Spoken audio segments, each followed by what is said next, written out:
Okay, so um, the reason why I've had to cut this into a couple of videos is I'm using Loom's free account.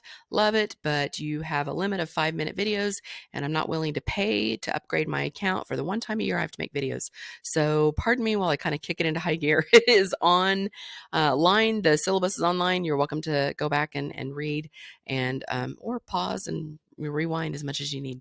Here is the brief course outline. These are the topics for our lecture and discussion for our classes, and I feel like it's pretty much in the order that we'll tackle them.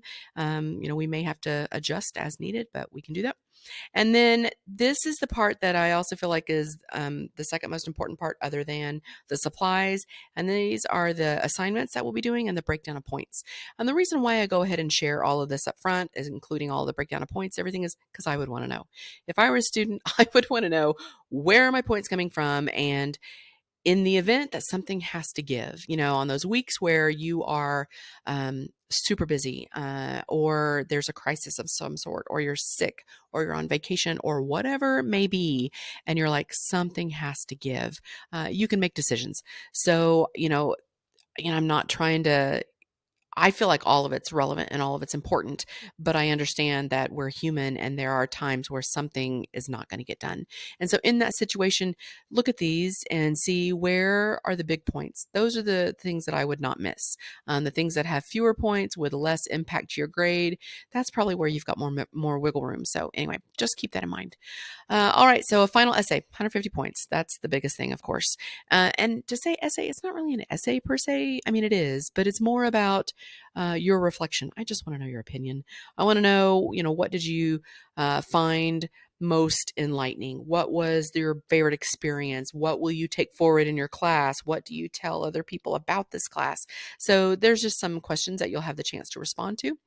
Not intimidating, not bad at all. So it's just your opinion, and you can't go wrong when it's just your opinion. Let's see, the second part of this course is about the critiques and participating in class. We'll have discussions in class. I hope they're interesting. I think they're interesting. So would love to hear people's opinions in class. And then we'll have critiques and everybody groans. But we will be critiquing each other's artwork. And this is the part that seems to terrify everybody. And I promise you it's not bad. And I promise you you'll be okay with it. Just have a little faith in me that I know what I'm doing.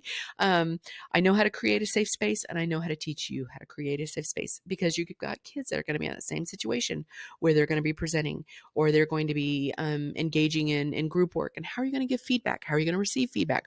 We're going to talk about that. Trust me, I know you're not artists. I know you're not art teachers. At least, for the most part, I feel like that's where everybody's at. So it's okay. It's okay. Our assignments, you'll notice that there are 3 that are a little bit different from the rest: 2 cross-curricular lesson plans and a museum visit. Cross-curricular lesson plans are the ones where you're going to take what it is that you want to teach.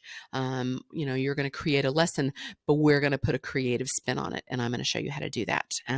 So that's those 2. And then a museum report. We're hopefully going to be able to go to a museum, but since we meet on a Monday night, most museums are closed on Monday night. I'm struggling with this. Well, I'm trying to work it out. We'll see what we can do. If not, you'll get the chance to go on your own, or with a friend or a family, or however you choose to do that, and look at it through the eyes of a teacher on how this could be a benefit to you. And we'll talk about that in a super short little museum visit report. Let's see, creativity journal and reading summaries.